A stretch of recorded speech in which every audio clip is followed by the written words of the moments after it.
Nigerians. Away from that particular development, let's talk other matters, especially it has to do with leadership in the country. Now, nations and organizations that have achieved sustained growth often trace their success to one factor, which is effective leadership. In Nigeria, the need to sustain such leadership is urgent as the country tackles economic challenges, institutional reforms, and shifting global dynamics. Leaders at every level, public and private, must rise to the moment. Experts urge that sustainable development depends not just on policies, but on the quality of those who implement them. Now, strong institutions are built by people who lead with integrity, competence, and courage to drive the change.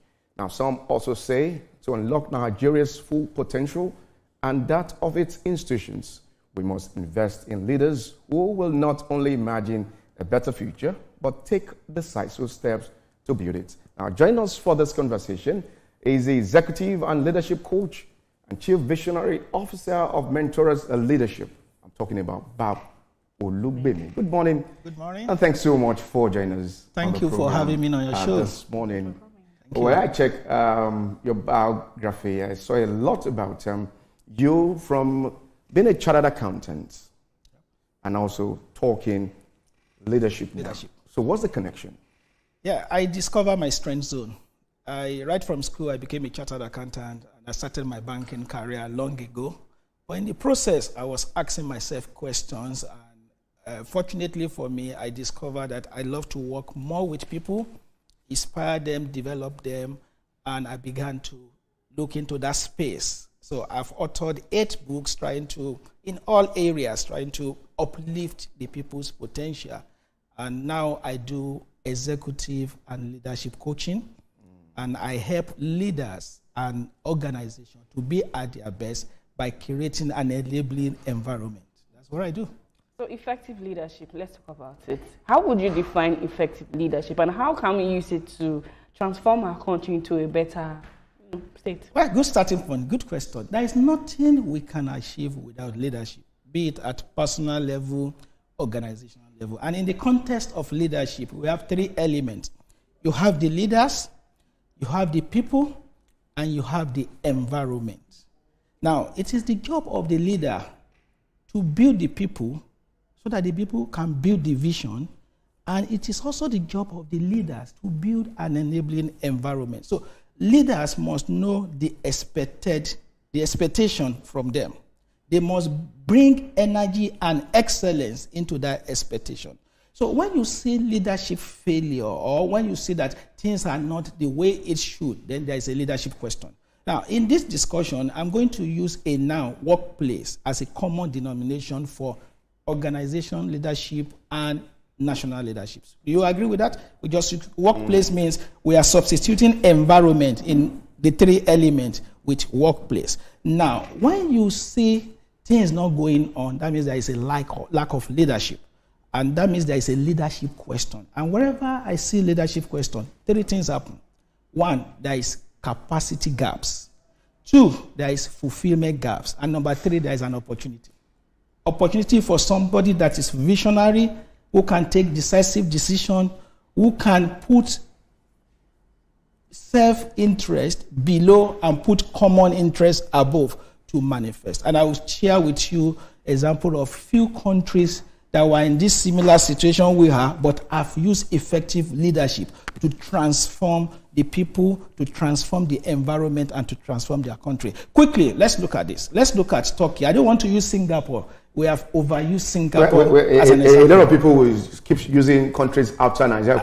I will use some country in Africa as well. Absolutely. Yep. Okay. Tell me. Now, can we use Turkey, for example, briefly? We have similarity with Turkey. In 1924, the first president of Turkey, Mustafa Kemal Atatürk, came into power. He sent people to Greece, France to study their constitutions, and came back and said, though we are an Islamic country, we want to be secular in nature.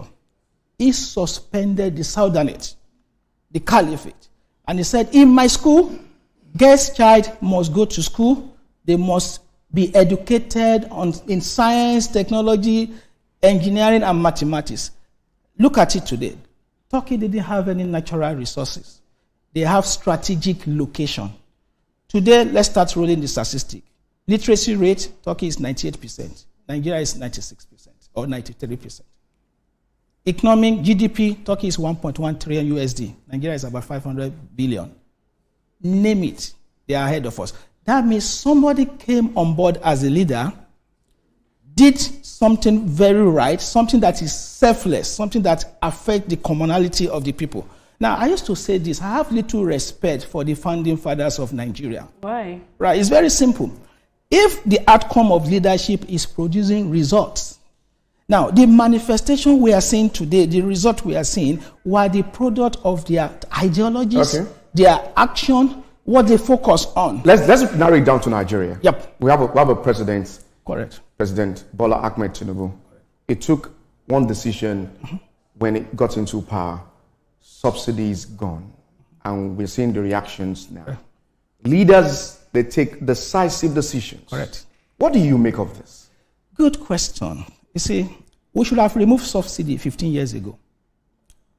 But we have a president that came into power and decided to take that decisive decision.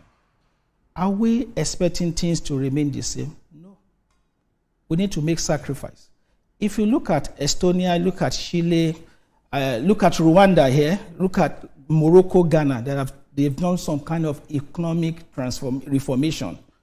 There will be pains. So for him coming in and taking that bold decision, I think we should commend him. And I used to say this, the important factor in leadership is credibility. If you have not done it before, there's likelihood that when you get to that stage, you will not be able to do it. So, in my own opinion, I feel him coming on board and taking that difficult economic decision is a plus. It could have been otherwise. He could have come on board and still do business as usual, and he will not be able to take that decision. Now, there are short-term pains that will bring long-term gain in the long run. The fact that you're talking about pain, because many Nigerians are literally still in pain and they have a general mistrust for Nigerian government officials and leaders. How do you think that our leaders can regain that trust and legitimacy back? Good one again. I think we should not just have mistrust for the Nigerian government. But that's hard to say when you haven't eaten for like the whole day. I think we should not just have mistrust for the current government. We should begin to question the intention and the sincerity of our political leadership. That is the starting point. If we have pragmatic survivors, it's a type of followership where people cannot stay with one political party, manage their various interests, where they need to move from one party to the other, then whose interest are they protecting? It's self-interest. I want to tell you this, I will tell you for free. In every society, there are corruption, there are personal interest, but what the developed world has done, what they have done is they've put the commonwealth of the people above corruption and personal interest. So to answer your question directly, leaders that will make generational impact will do what is required, not what is in their best interest. So at this moment, what is required for Nigeria, and I think every political actor have agreed that you need to remove subsidy, you need to liberalize the foreign exchange, you need to decentralize power in this country before we can move forward. And somebody came on board and he started with us. So how can leaders feel the pulse of their followers to be able to make necessary adjustments to better their lives? Okay, before I answer that question, I would like to point this out. The pains we are experiencing is not total, it's partial. Simply because you and I, we are feeling the pain of subsidy removal, and we still believe the cost of governance is very high. That's a very good concern. But look at our institution. Our institution has allowed certain things to happen. So if I put you in that leadership position, if you have the noble intention, what will consume you will be the institution on ground. That's why I said we should follow the likes of Estonia that invested in their civil service and they built strong institutions that can overpower any politician. So to answer your question, the pain is being felt, but we are at the start of the bridge. We are not at the end of it. And I believe that with this reform, gradually, things will get better. If we're talking about countries, let's talk about organizations. Right. Now. COVID happened, post-COVID, AI, remote work, a lot of things are happening in the organizations and corporate world. How do you think that leaders, organizational leaders, can stay relevant in this time? Yeah, we need to be adaptable. I work with a lot of aspiring executive leaders as coach. And when people come into leadership position, they have to at least quickly adapt to the demand of that position. 2, leadership is an art as well as a science. You deal with people, so there will be a behavioral science, there will be a model. I'll give you an example. Between year 2020 to 2025, I was the chief executive of Tribes Corporate Support Limited, an outsourcing company. And I led that company while seated in the UK. Then, as my head office coming to visit. Now, I work with this Gen Z and millennial. So in the corporate setting, the most important factor is the culture of the organization. Have you built an environment where people are seen, where people are valued, and where people are motivated? When leaders come to my coaching and they are telling me their staff are good, are bad, I say, stop there, let's look at it. Before you condemn the flower, check the garden. Okay. Before you castrate your and that people, would drive us check the environment, the climate to the point, because we don't have much time. Okay, I know. Let's quickly talk about the followers. The followers, yeah. You've made mention of leaders. Yeah. There's this 48 laws of power, which says do not outshine your master. Yep. Can you narrow it down to some rules followers need to key into to be able to bring that effective leadership? Well, I think because of time, I'm going to use just an analogy. Okay. Right. We do complain about Gen Z simply because we don't understand them, simply because we use outdated leadership styles, and we are not managing the work climate and environment to align with them. So I'm going to use this analogy to answer your question. It starts with leadership, not followership.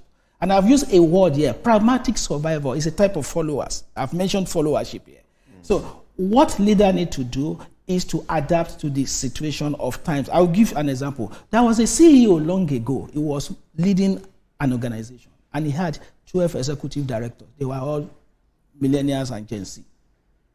It was doing so well in terms of metrics, everything. Then the regulators and competitors became so jealous that they want to get him arrested.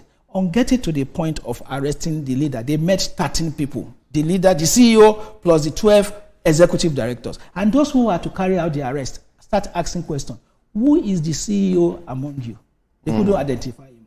That is a transformational leader who has put developing the executive people above personal interest. If you flip it to this dispensation, you can identify the leader.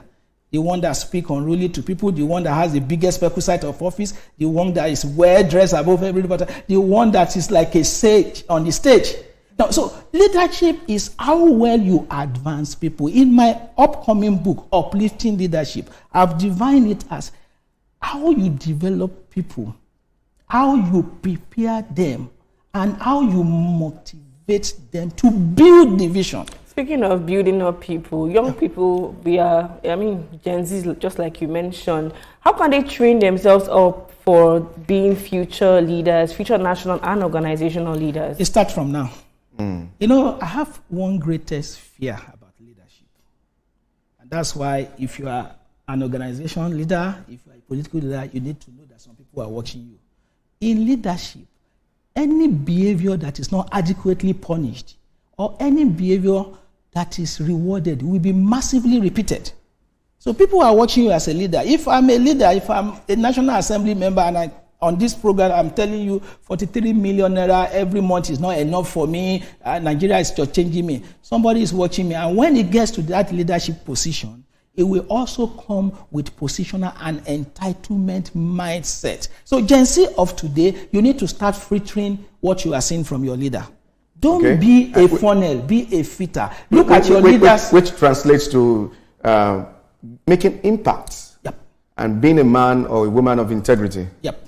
So going forward, you need to just... In 30 seconds? In 30 seconds, you need to study your leaders and filter what is good and decide that when I get to that leadership position, I'm not going to do this because this is not a way to be sustainable. It's a fine place to live it. Executive and leadership coach and chief vision officer of Mentors Leadership, Babs Olugbemi. Thanks so much for joining us. Some would do say that anyone who leads and has no follower is just taking a stroll. Just taking a stroll.